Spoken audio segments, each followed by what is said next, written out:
حضرات محترم، اس گھڑی کا ہم تقریباً مغرب سے تک انتظار شدید کر رہے تھے، الانتظار اشد من الموت، وہ وقت آن پہنچا۔ استاد محترم کی بہت ہی اہم نصیحتیں ہمارے لیے یقیناً مشعل راہ ہے۔ اللہ تعالیٰ ہم سب کو ان ہدایات پر عمل کی توفیق عطا فرمائے۔ میں مختصر آدھی منٹ یہاں کے لیے، آدھی منٹ مہمان کے لیے، مہمان محترم کے تعارف سے پہلے اس علاقے کا مختصر تعارف یہ ذہن نشین کرانا چاہتا ہوں۔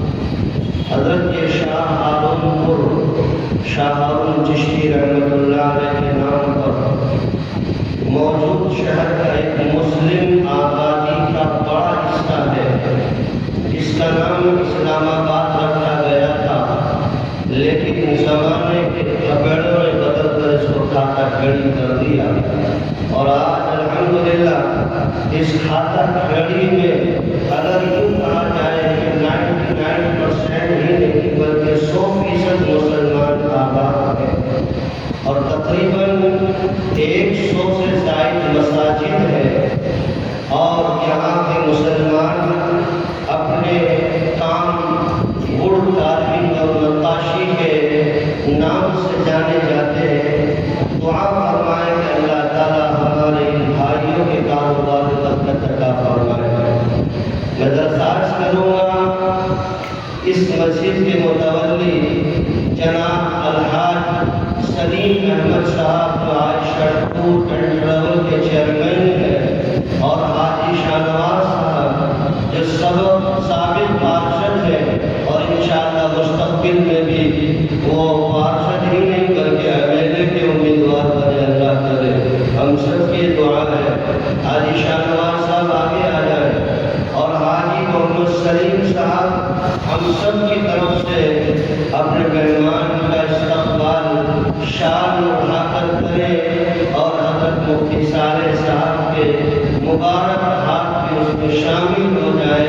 میں درخواست کر رہا ہوں تمام حضرات سے کہ وہ تشریف لے آئیں۔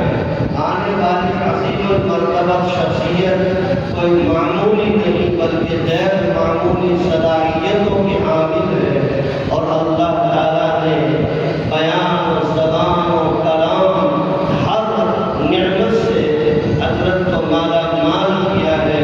ہمارے شہر سہارنپور کی یہ خوش قسمتی ہے کہ آج پہلی مرتبہ شہر سہارنپور کی اس عظیم مسجد کے اندر یقیناً ایک مدت تک اس کے منبر و محراب پر جناب قاری طاہر صاحب رحمۃ اللہ علیہ 3 دسمبر 2025 میں ایک اہم اجتماع تھا، ایک بندہ شریف تھا، دیگر اکابرین موجود تھے، ختم کلام اللہ کی تقریب تھی جی، لیکن آج اس مسجد کے منبر و محراب ان کے بغیر سونے سونے محسوس ہو رہے ہیں۔ استاد بھی نہیں، ان کے عظیم شاگرد، عظیم عالم حضرت مولانا محمد اکبر ندوی وہ بھی چلے گئے، استاد بھی چلے گئے۔ اللہ ہر دو کی قبر کو نور سے منور فرمائے، ان کے درجات کو بلند کرے۔ اگرچہ ہمارے درمیان حضرت مولانا مفتی ناصر صاحب اور حضرت مولانا شاکر فروخ صاحب اور دیگر اکابرین ہیں جن کو ہمیں سننا تھا، اور ترتیب یہ تھی کہ پہلے حضرت مفتی صالح صاحب کا بیان سن کر پھر مہمان خصوصی کو سنیں گے، لیکن تھوڑا نظام میں تبدیلی یہ ہوئی کہ پہلے مہمان خصوصی کا خطاب خاص سن کر پھر ہم اپنے محسن و کرم فرما صدر مجلس جو آج کی مجلس کے صدر ہیں ان کی آخری نصیحتوں اور دعا پر اس مجلس کا اختتام ہوگا انشاءاللہ۔ ہم میں مسجد ہے طرف حاجی آئے، ہاں تب تک حاجی تشریف لائے۔ ہمارے ساتھی نے حضرت کی شان میں چند اشعار منظوم کیے، ان سے درخواست ہے کہ وہ ایک منٹ کے اندر ان کو ناظم اور ہمارے ساتھ حاجی شاہ نواز صاحب اور حاجی سلیم صاحب مہمان کا استقبال کریں گے.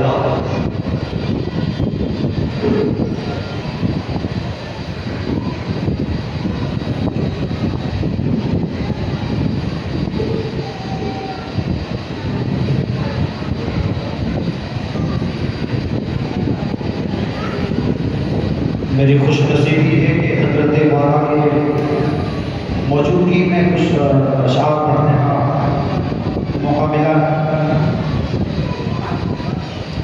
پڑھتا ہوں تو خیال رکھتا ہوں. سب سے پہلے مجھے نعت پاک کی مائل پیچھے دل کو یا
حضرت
تمہاری جانوں پہ رب کی رحمت چوٹی کی خاطر گھروں سے آئے، یقین جانو یہ پیاری مجلس ملائکہ سے گھری ہوئی ہے، شیخ عمرین کی ہے آمد، یوں ہی یہ محفل سجی ہوئی ہے۔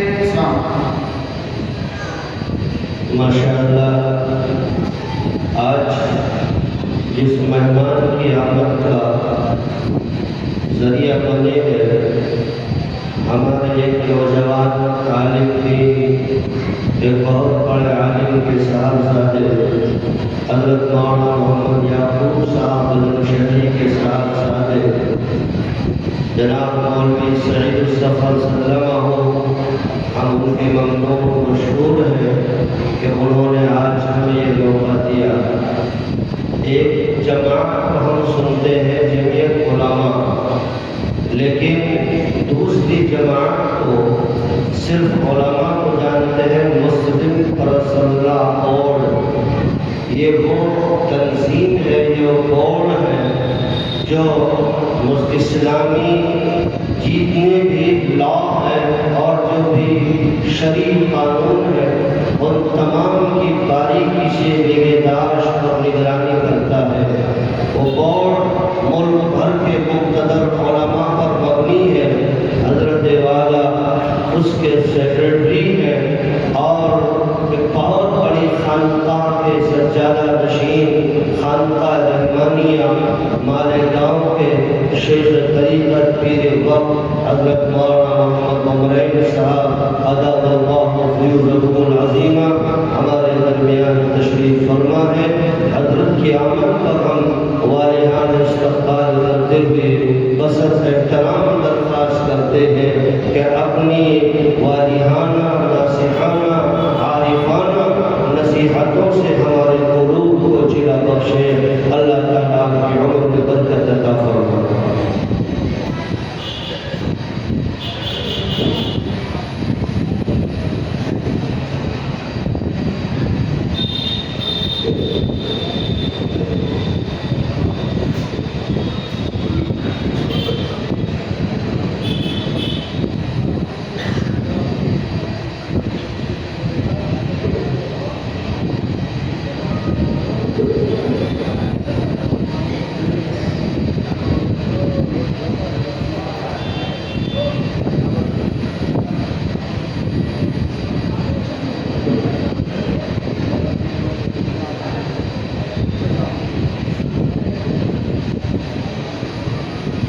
بسم الله الرحمن الرحيم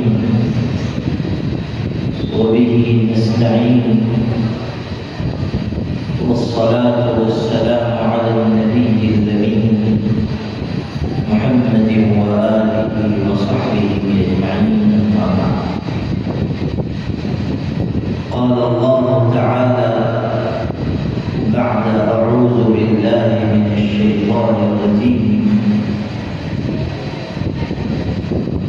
ثم جعلناك على شريعة من الأمر فاتبعها ولا تتبع أهواء الذين لا يعلمون، صدق الله مولانا العظيم۔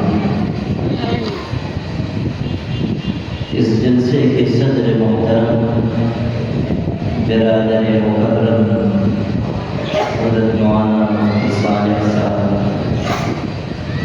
دیگر علماء کرام اور علاقے کے معززین اور آپ تمام قابل احترام بھائیوں اور عزیز بہنوں،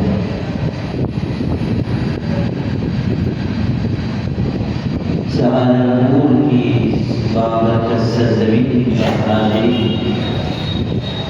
میرے لیے باعث سعادت ہے۔ یہ خطہ بزرگوں اور صالحین کا رہا ہے اور آج بھی علم کا فیضان اس سرزمین سے ہو رہا ہے۔ یہاں ایسے بزرگ، ایسے اللہ والے، ایسے اکابر، ایسے علماء اور محدثین اور ایسے اولیاء ہیں کہ جن کے ذریعے اللہ نے لاکھوں لوگوں کو فیض پہنچایا اور جن کا فیض آج بھی عالم میں پہنچ رہا ہے۔ ایسے لوگ کہ جن کے بارے میں ہم کہہ سکتے ہیں کیا لوگ تھے جو راہ وفا سے گزر گئے، جی چاہتا ہے کہ نقش قدم چومتے چلے۔ وہ لوگ جن کا اللہ سے مضبوط اور گہرا تعلق تھا، جو فرش پر دعا کرتے تھے اور عرش سے اجابت استقبال کے لیے آتے تھے۔ وہ لوگ کہ جن کی قائم کی ہوئی روش ہم سب کے لیے مشعل راہ، مستند رستے وہی مانے گئے جن سے ہو کر تیرے دیوانے گئے، لوٹ آئے جتنے فرزانے گئے، تاب منزل صرف دیوانے گئے۔ آہ تو نسبت سے کچھ عشاق سے، آہ نکلی نہیں اور پہچانے گئے۔ ایسے بزرگوں کی سرزمین پر حاضری اور مبارک فضاؤں میں کچھ وقت گزارنا مجھ جیسے طالب علم کے لیے ہر طرح سعادت کی بات۔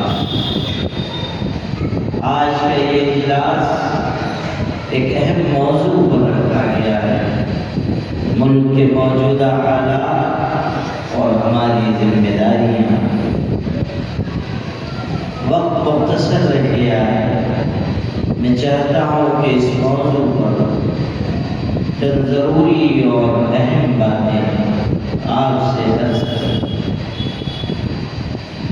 سب سے پہلی اور بنیادی بات جو مجھے اس وقت آپ سے کہنی ہے وہ یہ کہ اس وقت ملک کے حالات ناسازگار ہیں اور ہر طرف سے ہم پر یلغا ہے۔ مدارس، مساجد، خانقاہیں، دعوت و تبلیغ کی محنت اور دین اور ملت کے مفاد میں کام کرنے والے سارے ادارے نشانے پر، اور یہ کوشش ہو رہی ہے کہ چاروں طرف سے مسلمانوں کے لیے گھیرا تنگ کر دیا جائے۔ کوشش ہو رہی ہے کہ مشکلات دن بدن بڑھائی جائیں۔ کوشش ہو رہی ہے کہ حالات کی شدت میں اور اضافہ۔ کوئی شک نہیں کہ کوشش کرنے والے نہایت درجہ منصوبہ بندی کے ساتھ کوشش کر رہے ہیں، تدبیریں کر رہے ہیں، معاملات کو الجھانے کے لیے بہت سارے حربے استعمال کیے جا رہے ہیں۔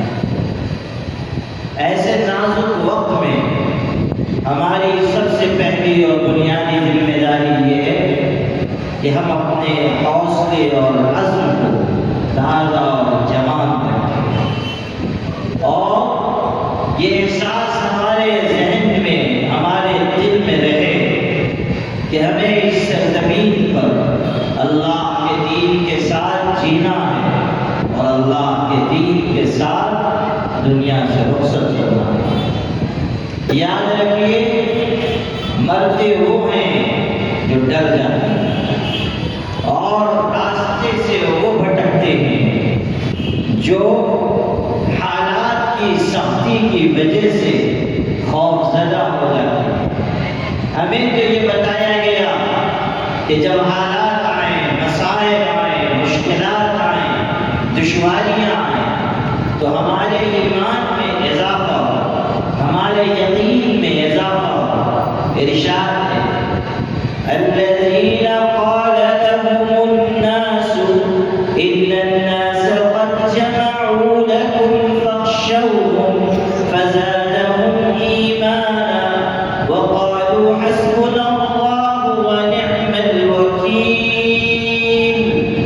ارشاد کہ جب شروع کے دور میں ایمان والوں سے یہ کہا گیا کہ تمہارے پاس کچھ بھی نہیں ہے، تمہارے حالات نہایت کمزوری کے ہیں اور تم پر ہر طرف سے یلغار ہے اور تمہارے حریف بڑے ہوئے ہیں، ان کی طاقت بڑھی ہوئی ہے، ان کی قوت بڑھی ہوئی ہے، ان کی تعداد زیادہ ہے، ان کے پاس فوج اور لشکر اور سپاہ ہے، تو یہ چیز ان ایمان والوں کے لیے حوصلے کے مٹ جانے یا ہمت کے پست ہونے کا ذریعہ نہیں بنی، بلکہ ان کے اندر ایک نیا جوش، ایک نیا ایمان، ایک تازگی پیدا ہوئی اور انہوں نے کہا حسبنا اللہ ونعم الوکیل، ہمارا بھروسہ ہماری قوت بازو پہ نہیں ہے، آپ پر وکیلات ہے اور اللہ ہمارے لیے کافی اور وہ بہترین کارساز، کام بنانے والا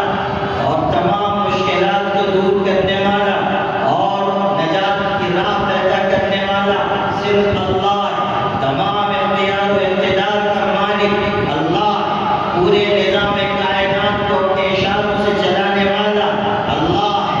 کسی کا ایمان طاقتوں پر ہو تو ہو، صاحب ایمان کا ایمان طاقت پر نہیں، طاقت پیدا کرنے والے پر ہوتا ہے۔ ہمارا ایمان اللہ، جب سلطنت عثمانیہ بن رہی تھی، ابھی سلطنت عثمانیہ قائم نہیں تھی، کچھ لوگ تھے مٹھی بھر جو سلطنت عثمانیہ قائم کرنے کے لیے کوشش کر رہے تھے، خیموں میں رہنے والے، گھوڑوں پہ چلنے والے، اور ان کے سامنے تمام دوسری طاقتیں اور باطل کی الغار۔ اس وقت لوگوں نے ان سے بھی کہا ارے تم کیا ان صہیونی طاقتوں اور قوتوں کا مقابلہ کر پاؤ گے، ساری دنیا کے دشمن تمہارے مقابلے پر، تم مٹھی بھر دو ان کو کیسے ہرا سکو۔ تو جانتے ہیں ان ایمانی غیرت سے لبریز انسانوں نے کیا جواب دیا؟ ایک جملے میں کہا، اور غیرت ایمانی سے لبریز جواب دیا، کہا ان کانت قوتنا لا تکفیہم فایماننا یکفیہم، اگر ہماری طاقت ہمارے حریفوں کے لیے ناکافی ہے تو کیا ہوا، ہمارا ایمان ان کے لیے بہت کافی ہے۔ ہمارا ایمان کا، ہمارا یقین کا، اگر دوسروں کے پاس لشکر اور سپاہ ہے تو ہمارے پاس اللہ کی پناہ، اگر دوسروں کے پاس فوجیں ہیں اور طاقتیں ہیں اور قوتیں ہیں تو ہمارے پاس اللہ تعالیٰ کی ذات اور پیغمبر صلی اللہ علیہ وسلم کی کا وجود مبارک ہے، ان پر ایمان کی قوت، یہ چیز ہمارے دل کے اندر پیوست ہو جائے کہ ہمارے پاس جو ہے وہ دوسروں کے پاس نہیں، اور اسی ایمان کے سہارے ہمیں آگے بڑھنا، اسی ایمان کے سہارے ہمیں استقامت کا مظاہرہ کرنا ہے، اپنے حوصلے کو پست نہیں ہونے دینا ہے۔ یاد کر لیجیے یہی سلطنت عثمانیہ جس کا ابھی میں نے تذکرہ کیا، ایک وقت آیا کہ جب سلطنت عثمانیہ کے خلاف یلغار ہوئی اور سازشیں کی گئی اور 600 سال سے زیادہ قائم رہنے والی سلطنت کو ختم کرنے کے لیے ہر طرف سے گھیرا بندی کی گئی۔ اور یاد رکھیے یہ حقیقت کہ ہمارے اپنے تھے جن کی بے وفائی کی وجہ سے اس سلطنت پر زوال آیا، اور یہ ایک تاریخ ہے کہ ہم اسی وقت شکست کھاتے ہیں جب اپنوں کی بے وفائی کی غیروں کے ساتھ شامل ہوئے۔ اپنوں کی بے وفائی آج بھی آپ دیکھیں کتنے لوگ ہیں جو ملت کے ساتھ بے وفائی کا مظاہرہ کر رہے ہیں،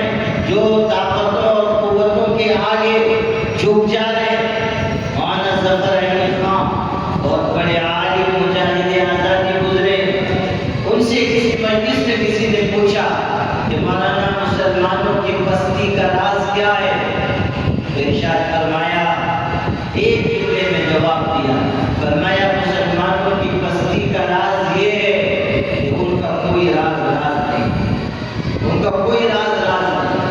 ہماری ہر بات پہنچ رہی ہے اور پہنچانے والے اپنے کلہاڑی میں جو لکڑی کا دستہ نہ ہوتا تو لکڑی کے کٹنے کا رستہ، ہمارے اپنے اور ہمارا آپس کا اختلاف، ہمارا انتشار، ہماری چوریاں وہ اور موقع دے رہی ہیں کہ لوگ ہمیں کمزور کریں۔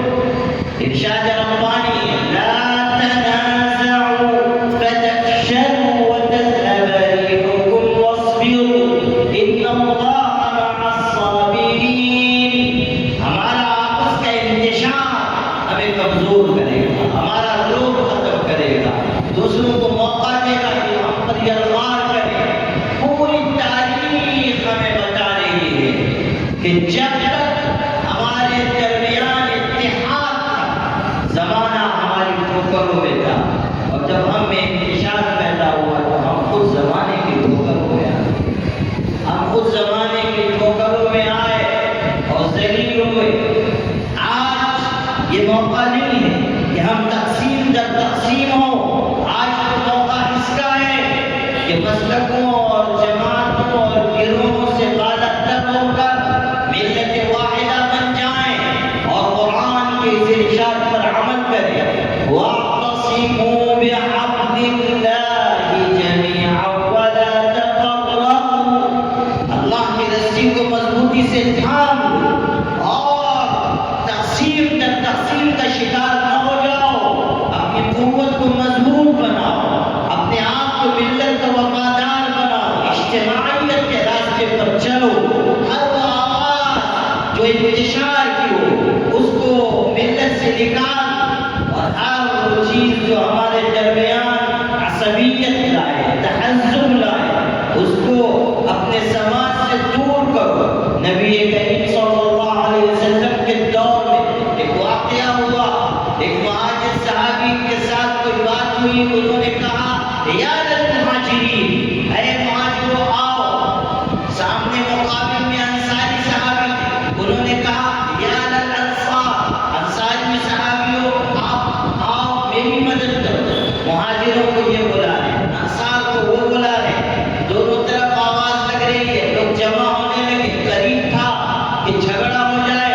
اتنے میں نبی کریم صلی اللہ علیہ وسلم تیز رفتاری سے آئے، آپ کو خبر دی گئی، آپ تشریف لائے، اور آپ نے آ کر ارشاد فرمایا دعوها فإنها ممتنة، چھوڑو یہ نعرے نہ لگاؤ، یہ بدبودار نعرے، یہ عصبیت، یہ جاہلیت کی چیز ہے، یہ تحزب، یہ گروہ بازی ہماری جماعت کا وتیرہ نہیں۔ آج وہی لوگ کامیابی کی راہ پر چلیں گے جو اتحاد کی طرف آئیں گے، اجتماعیت کی طرف آئیں گے۔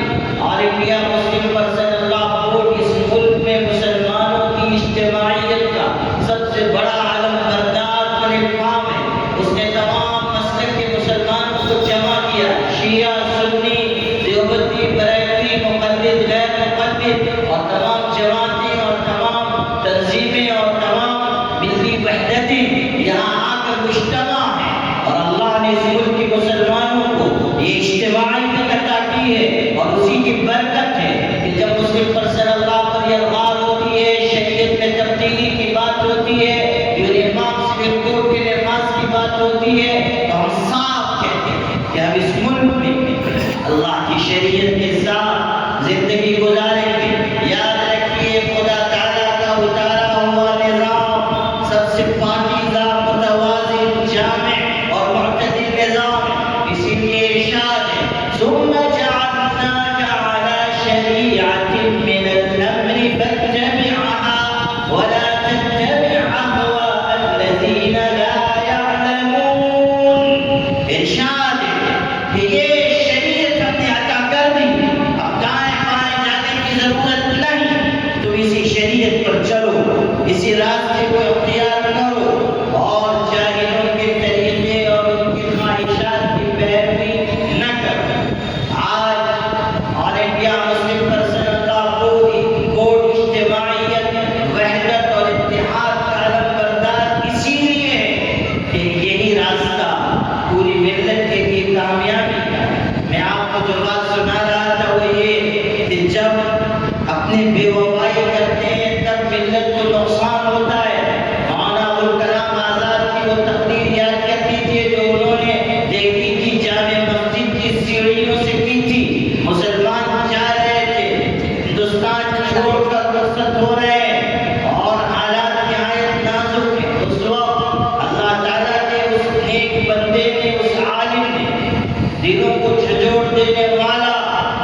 کو یاد رکھنا تم کو تمہارے سوا کوئی زیر نہیں کر سکتا، تم کو تمہارے سوا کوئی شکست نہیں دے سکتا۔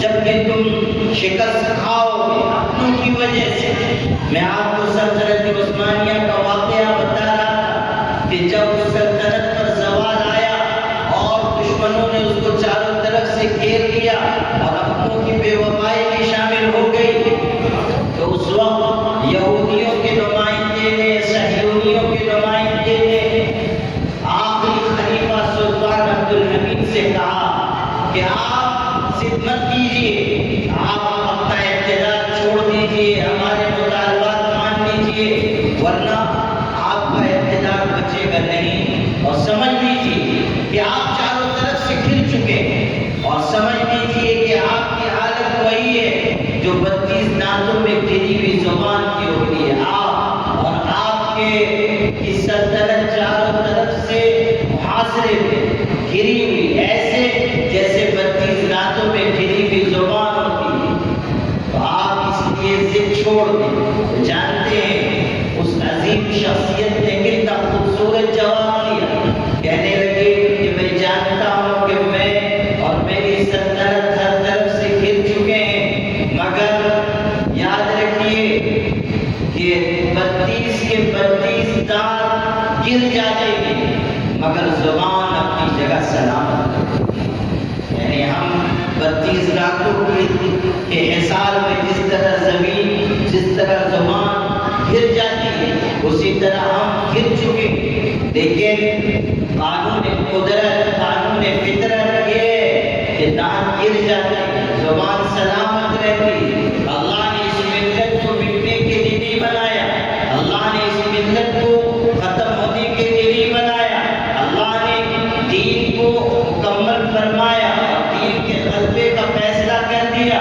اس لیے ملک کے مشکل حالات میں یہ مایوسی اور خوف اور دباؤ دل میں نہ آنے دیجیے، بلکہ ہمارے دلوں میں مضبوطی رہے، ہمارے دلوں میں قوت رہے، ہمارے دلوں میں ایمان رہے، ہمارے دلوں میں یقین رہے، اور اسی کے ساتھ ہم آگے بڑھیں۔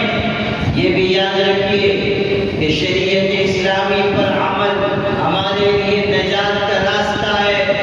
آل انڈیا مسلم پرسنل لاء بورڈ صرف یہ پیغام نہیں دیتا کہ آپ شریعت کی حفاظت کے لیے اور آپ کتاب و سنت کی حفاظت کے لیے ووٹ کی آواز پر لبیک کہتے آئیے، بلکہ مسلم پرسنل لاء بورڈ یہ بھی کہتا ہے کہ سب سے پہلے شریعت کو آپ اپنے سماج میں، اپنے معاشرے میں، اپنے گھر میں، اپنی زندگی میں نافذ کیجیے۔ آج جو صورتحال ملک میں بن رہی ہے اس میں ہمیں اپنا احتساب کرنے کی سب سے زیادہ ضرورت ہے، اپنے معاشرے کی اصلاح کی سب سے زیادہ ضرورت ہے، اپنے آپ کو بدلنے کی سب سے زیادہ ضرورت ہے۔ آج ہمارے معاشرے میں ہمدردی ہو رہی ہے، ظلم ہو رہا ہے، ہمارے معاشرے میں خیانت ہے، بدکاری ہے، نئی نسل بے حیائی کے راستے پر جا رہی ہے، نشے کے عادی ہو رہے ہیں لوگ۔ صورتحال یہ بن چکی ہے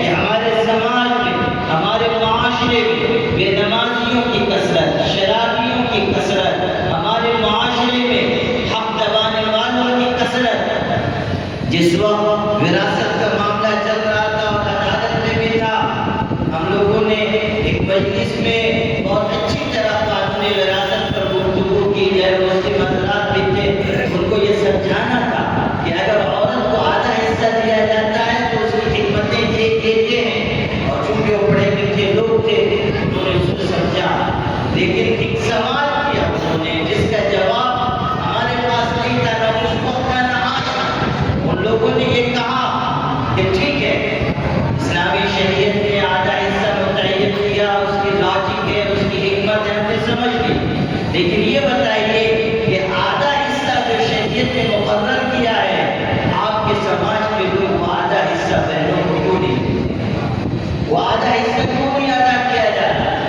یہ جو حق تلقی ہمارے معاشرے میں دوسرے اس کو محسوس کرتے ہیں۔ ایک عرب ملک کے بارے میں یہ خبر ذرائع ابلاغ پر عام ہوئی کہ وہاں ایک بھائی کا انتقال ہوا اور اس کی بہن، وہ اکلوتی بہن، امیر آدمی تھا، اس کی اکلوتی بہن وہ جنازے کے پیچھے پیچھے چل پڑی.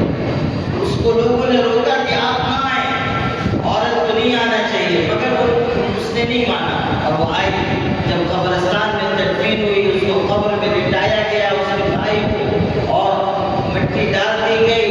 لوگوں نے دعا کے لیے ہاتھ اٹھائے تو اس خاتون نے بھی، اس بہن نے بھی دعا کے لیے ہاتھ اٹھائے اور بلند آواز سے یہ دعا کی، کہا اے اللہ، جس طرح میرے اس بھائی نے مرتے دم تک مجھے وراثت کے مال سے محروم رکھا، تو بھی اسے اپنی مغفرت اور رحمت سے محروم فرما. یہ دیکھیے، یہ ہمارے سماج اور معاشرے میں جو کیفیت لوگوں کے ظلم کی ہے، لوگوں کی زیادتی کی عجیب و غریب کیفیت ہمارے معاشرے کی ہو رہی ہے. میرے بھائی، ہم لوگ مسلم پرسنل لا بورڈ کی معرفت میں مختلف حصوں میں جاتے ہیں، حالات کو دیکھتے ہیں، لوگ آ کے گزار سناتے ہیں، کتنی بہنوں کے واقعات پتہ چلتے ہیں، جہیز کے دل کی وجہ سے جو صورتحال ہے، اور خاص طریقے پر آپ کے صوبے میں اور بہار میں اور آسام میں اور جھارکھنڈ میں آپ جا کر دیکھیں تو دل کلیجہ منہ کو آنے لگ جاتا ہے. مولانا سید ابو الحسن علی ندوی رحمۃ اللہ علیہ فرماتے تھے، جاہلیت ہر زمانے میں اپنا آشیانہ بناتی ہے، اور اس زمانے میں جاہلیت نے جہیز کی شکل میں اپنا آشیانہ بنایا. یہ جہیز کے مطالبات، یہ جہیز کا دین، یہ جہیز کے بارے میں نہایت درجہ لوٹمار جو ہمارے معاشرے میں یہ ناسور ہے. ہمارے معاشرے میں آپ نے نہیں دیکھا، آپ کے اسی یوپی میں سفر میں چند دن پہلے ایک لڑکی کا ویڈیو وائرل ہوا ہے. وہ بیچاری اس انتظار میں ہے کہ بارات آ رہی ہے، لوگ آ رہے ہیں بیاہ کرنے جانے کے لیے، اور باپ سے پہلے مطالبہ کیا جا چکا، پیسے وہ دے چکا. اب اسکارپیو گاڑی کا مطالبہ، 10 لاکھ نقد کا مطالبہ، اور باپ کہہ رہا ہے کہ میرے پاس استطاعت نہیں، آپ آئیں بارات لے کر اور بیاہ کر جائیں. لیکن عین بیاہ کے وقت باراتی نہیں آئے، دولہا نہیں آیا. انتظار کرتے کرتے جب بہت دیر ہو گئی تو وہ بچی اپنے باپ سے لپٹ کر رو پڑی اور فریاد کر رہی ہے کہ میری وجہ سے آپ کی عزت نیلام، میری وجہ سے آپ ذلیل ہو گئے. آپ غور کیجئے کہ ایک بچی کے دل سے جو آہ اس وقت نکل رہی ہوگی وہ اللہ کے عرش کو ہلاتی ہوگی. یہ ظلم، یہ زیادتی ہمارے معاشرے میں. ہم کہہ رہے ہیں کہ فلاں لوگ ہم پہ ظلم کر رہے ہیں، فلاں طبقہ ہم پہ ظلم کر رہا ہے، فرقہ پرست ظلم کر رہے ہیں. اللہ کے بندو، ہم مظلوم بننے سے پہلے خود ظالم بن گئے، ہم مظلوم بننے سے پہلے خود زیادتی کرنے والے بن گئے. ہم نے راہ شریعت کو چھوڑا، غیر شرعی چیزوں کو اپنے معاشرے میں رواج دیا. ہم نے نکاح شادی بیاہ کو مشکل بنا دیا. جہیز کے مطالبات، کتنی بچیوں کے جنازے اٹھا رہے ہیں. میر تقی میر کے بارے میں کتابوں میں ہے کہ ایک لوٹی بیٹی تھی اور وہ بیچارہ غریب تھا، کہیں سے قرض لے کر، لوگوں سے ادھار لے کر اپنی بیٹی کو جہیز دے کر رخصت کیا. چند ہفتے گزرے، قرض والے آنے لگے، تقاضا کرنے لگے. بچی کو کہیں سے معلوم ہو گیا کہ میرے والد پریشان ہیں، مشکل میں ہیں، اور میری شادی کی وجہ سے زیر بات ہوئے ہیں، محفوظ ہوئے. وہ بیچاری نازک دل کی تھی، اس پر اثر ہوا اور بیمار ہو گئی، اور چند ہفتے بیمار رہ کر آخرکار اس کا انتقال ہو گیا. اب غور کیجیے کہ جس بیٹی کو دلہن کے جوڑے میں رخصت کیا تھا، کفن میں لپٹی ہوئی اس کی لاش باپ کے دروازے پہ واپس آئی. اور شاعر انسان ہے، نازک احساسات کا مالک ہے.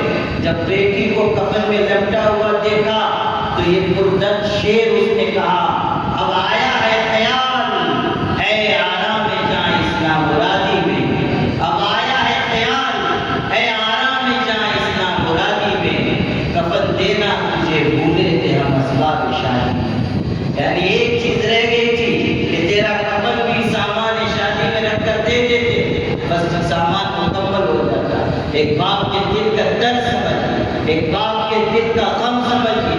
اور آج ہزاروں باپ ہیں جو اس کرب سے، اس صدمے سے، اس قلق سے، اس مصیبت کے مرحلے سے گزر رہے ہیں. آج ہمیں دیکھنا ہوگا کہ ملت کو کس طرح باشعور بنانا ہے. ہمیں دیکھنا ہوگا کہ کس طرح گناہوں کے خلاف ہمیں سد سکندری بننا ہے. کس طرح ہمیں اہل علم سے، اہل دل سے، اہل اللہ سے جڑ کر اپنے آپ کو اللہ سے ڈرنے والا، خشیت رکھنے والا، خدا تعالیٰ سے محبت رکھنے والا، حضرت نبی کریم صلی اللہ علیہ وسلم کی اطاعت کرنے والا بننا ہے. یاد رکھیے گا، نعروں سے اور جذبات سے اور امنگوں سے اور تحریکوں سے اور جماعتوں سے اور تنظیموں سے ہماری قوم کی تقدیر نہیں بنتی.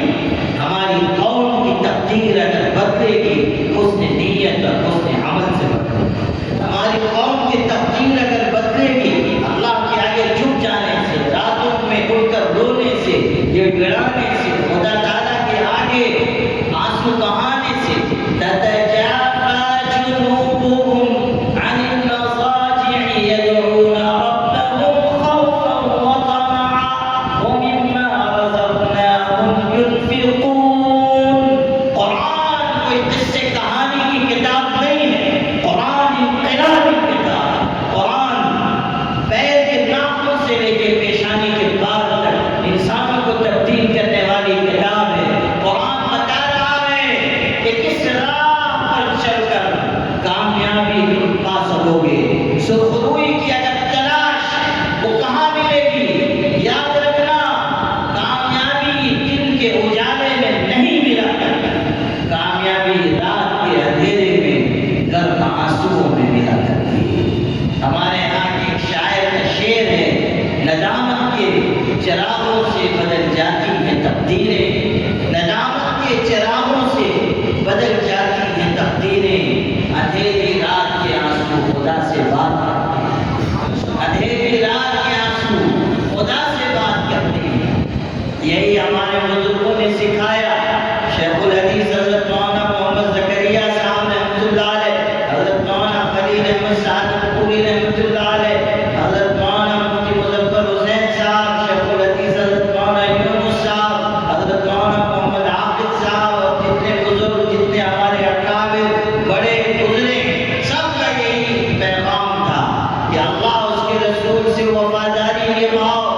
دنیا یہ سمجھتی ہے کہ کامیابی پیسے میں، بنگلے میں، مکان میں، کار میں، دنیا یہ سمجھتی ہے کامیابی عزت میں، شہرت میں، سلطنت میں، بادشاہت میں. مگر ہم یہ مانتے ہیں کہ کامیابی اقتدار میں نہیں، محمد عربی کی غلامی میں ہے. تیری معراج کہ تو لوح و قلم تک پہنچا، تیری معراج کہ تو لوح و قلم تک پہنچا، میری معراج کہ میں تیرے قدم تک پہنچا. یہ حضور پاک صلی اللہ علیہ وسلم کی غلامی میں، آپ کی اتباع میں کامیابی ہے. اسی کو اس طرح بھی کہا گیا کہ میں بھی پھروں مارا مارا چھوڑ کے تیرے دامن کو، میں بھی پھروں مارا مارا چھوڑ کے تیرے دامن کو. پیڑ سے جو پتا ٹوٹے گئے آوارہ کہلائے گئے.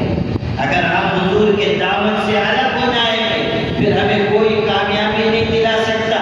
اس لیے میرے بھائی، آج ہم اس بات کا احتساب کریں کہاں ہم کھڑے ہوئے ہیں. ہمارے علماء کرام کی اور ادب کے ساتھ عرض ہے کہ احتساب کریں کہ وہ اپنی ذمہ داریوں کو کتنا نبھا رہے ہیں. آج ملت اس مشکل وقت سے گزر رہی ہے. ہم انبیاء کے وارث ہیں، ہمارے اندر درد پڑے، تڑپ پڑے، فکر پڑے. ہم اپنے خانقاہوں سے، درسگاہوں سے، ہم اپنی جماعتوں کے خول سے آگے بڑھیں.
کی شب وصل ہنس کر کٹے ہے، کسی کی شب ہجر رو کر کٹے ہے، میری شب یہ راہی عجیب شب ہے، نہ ہنس کر کٹے ہے نہ رو کر کٹے ہے۔